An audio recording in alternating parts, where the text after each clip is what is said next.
All right, 1:38 Central European Time. You're on to Business Incorporated live from Channel's global headquarters. Let's get back to the world of business and banking. The Panama Papers, Credit Suisse and HSBC, two of the world's largest wealth managers, have dismissed suggestions that they were actively using offshore structures to help clients cheat on their taxes.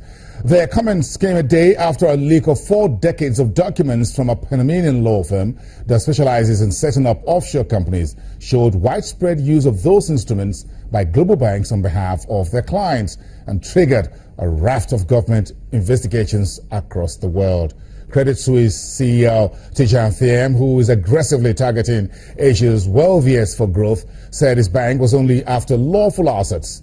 Separately, HSBC said the documents predated a thorough reform of its own business model.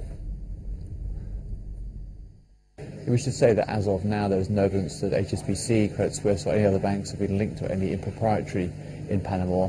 But of course, this raises the spectre of further involvement in what has been seen and what is still seen as a shady industry, and one where banks in the past have been fined for aiding and abetting certain individuals and corporations for not paying their full amount in tax owed to individual geographies. So certainly this is one more damaging headline that could lead to further reputational loss. I think tax avoidance is an issue that is a challenge for authorities to grapple with, simply because it transcends borders in a way that tax authorities tend to be very nationally based. What you are perhaps starting to see now is an element of coordinated response to tax avoidance globally, which has so far been absent, unlike other regulatory bodies which have worked together to try and narrow the scope and to coordinate regulatory response. Tax avoidance authorities have yet to do that. Now, the Organization for Economic Cooperation and Development, known as the OECD, has released a report showing inflation data for 34 countries, with growth in some countries but a slowdown of market prices in a few others. The new report reveals the OECD countries of United Kingdom and Japan see their consumer prices index unchanged. Inflation index across the G7, G20 and the European Union slowed to 1.0% year-on-year in February, down from 1.2% in January this year. Energy prices recorded an 8.8% decline, while food prices posted a 0.9% growth. Now, Saudi Arabia is expected to sign a $20 billion deal to finance Egypt's petroleum needs for the next 5 years and a $1.5 billion deal to develop its Sinai region. The agreements are tabled to be signed on Thursday during a visit to Cairo by Saudi Arabia's King Salman, a rare foreign trip by the king. Saudi Arabia, along with other Gulf oil producers, has pumped billions of dollars into Egypt's flagging economy since the army toppled President Mohamed Morsi of the Muslim Brotherhood in 2013 after a mass protest against his government. The development deal for Sinai comes at a time when Cairo is fighting an Islamist militant insurgency there, and discontent and poverty among the population there is really rife. The petroleum financing will have an interest rate of 2% and a grace period, what you call a moratorium, of at least 3 years. Now let's look at the report recently published by the Institute of Chartered Accountants in England and Wales, projecting that Nigeria will contribute about 25% to the continent's economic growth in the next 4 years, with an average rate contribution of 4.8% annually. The Institute, in its report reviewing the African economy in the first quarter of this year, forecast a bright outlook for African major economies.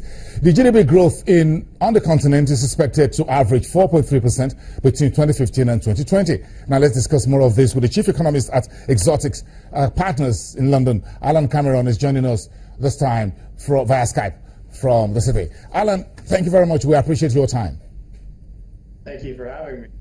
Yes, let us start with Nigeria, the continent's biggest economy. This report from the Institute of Accountants in England and Wales on one hand, and the latest IMF Article 4 staff report on Nigeria last week Thursday by the Bretton Woods institutions, scaling down Nigeria's growth to about 2.3% for 2016. Put this together for us.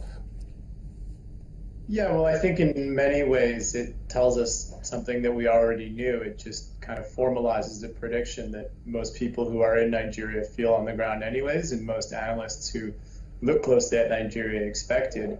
In our own growth projections, we're saying about 2.5%, and that's been the figure for the past 3 or 4 months. So I think this just reinforces something that we knew already. Obviously, I think Nigeria got through the crisis in 2008 and 2009 extremely well, almost unscathed. Growth at that point was almost 7%. And I think as a result of that, people underestimated how closely connected the rest of the economy is with the oil sector. And I think that psychology of 2008 and 2009 is now being undone, and we're seeing that the economy is actually much more sensitive to oil. And therefore, with oil prices down and production down, we're likely to get a growth outcome that's significantly less than we're used to for Africa in general and for Nigeria in particular. So from your own reading as an economist, where do you see things moving forward? Looks like a number of big African economies are getting knocked by inflation, currency, foreign currency situation, the local currency instability. They're dealing with oil prices, Nigeria, Ghana, Kenya. If you look to the north, Ethiopia as well, including South Africa. Yeah, well, I think there's always an exposure to agricultural patterns, which is, one of the fundamental weaknesses of the African growth story. And we're seeing that hit in places like Ethiopia. It's hitting very hard in other parts of East Africa, and particularly in Southern Africa. So that's always existed, and I think that's, we can chalk that up to bad luck. This is an El Nino year, and we always knew that exposure existed. But I think the more general point is that there's a bigger slowdown as a result of a slump in commodity prices, and that affects economies like Nigeria, but it affects many others as well. Oil producers and those producing base metals and other economies which are mining dependent. So I think the continent as a whole is slowing, and it's just a question of how countries are dealing with that slowdown. And we've seen quite a big range of policy reactions to these exogenous shocks, and I think that's what will determine whether an economy grows at 2% or whether it grows closer to 5 or 6%, like we're seeing in parts of East Africa and Kenya in particular. The IMF chief, Christine Lagarde, is also worried that the weak side in terms of fundamentals of the global economy is reacting very slowly and not as fast as she would, the IMF would want it to be able to deal with the current spate of stagflation in some area, lack of growth, what have you. On the other hand, the downside to commodity prices, whether it's metals or crude or agri products, would be a long haul. So how long do you think African economies will be able to stay on a growth trajectory while this lasts? I think it really depends on what kind of policy response you see. So if you look at parts of East Africa, clearly they're linked to the agricultural cycle, they're exposed to El Nino. Yet I think there's been a very market-oriented policy response, which markets have been very happy with, and as a result, they're likely to continue attracting investment. So whereas it's going to be difficult for them to grow through consumption and to grow through exports as they have in the past, the fact that they're still attracting lots of investment and all across Africa, there's need and potential for investment. The result of that is that those economies will continue to grow quickly. It's unfortunate that in a place like Nigeria, I think the policies as they stand right now don't necessarily favor this investment. And as a result, they're feeling the slowdown much more strongly, and it could last a while longer. So to answer your question, how long will it last? I think it really depends on the policy mix that's in place. And as a result of that, it's more likely to be a political economy question than one of pure economics. Okay, well, thank you for those insights today. Alan Cameron, Chief Economist at Exotic Partners in London, talking about a bit of a range of issues, policies that need to be handled by African economies to get out of the current economic headwinds. Sticking with food insecurity, it's now estimated that close to 1.14 million people are food insecure in 7 districts of southern Madagascar. That is 80% of the population of that island on the Indian Ocean, about 665,000 people. severely food insecure and in need of urgent emergency food aid until the end of 2016-2017 lean season, while another 475,000 are moderately food insecure and will require support as the lean season approaches. Madagascar and other parts of southern Africa are facing drought and hunger, worsened by the El Nino weather pattern, the worst in over 3 decades.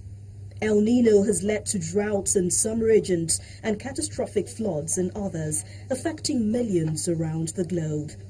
According to aid agencies, 80% of the Malagasy population in 7 districts in southern Madagascar are food insecure, while 665,000 people are severely food insecure and in need of urgent emergency food security support until the end of the 2016 and 2017 lean season. In some areas, families are forced to eat cactus fruit, which they have to sometimes walk for up to 5 hours to find. We eat cactus fruits and nothing else that is healthy, that has vitamins for the body. Only cactus fruit.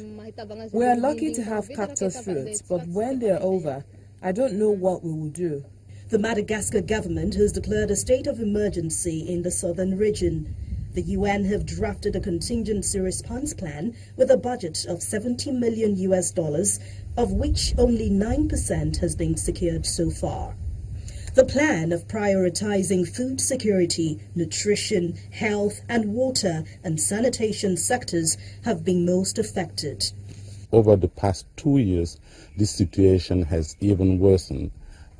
With a prolonged drought in 2014, 2015, and in the early stage of 2016, we are also going through that same drought with a lot of consequences in terms of increased food insecurity, but also malnutrition. Aid agencies say they are battling to reach all those who need assistance and that there is a shortage of funds and resources. The crisis in the south of Madagascar is also competing with other crises in the world.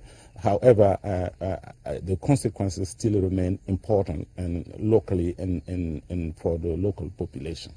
The European Commission Humanitarian Aid has funded UNICEF with more than 1.5 million euros that will go towards treating approximately 15,000 severely malnourished children in southern Madagascar. Now, activities piling into Nigeria's government bonds market ahead of the first auction in the month of April. That will be next week. Let's track the secondary market after the break.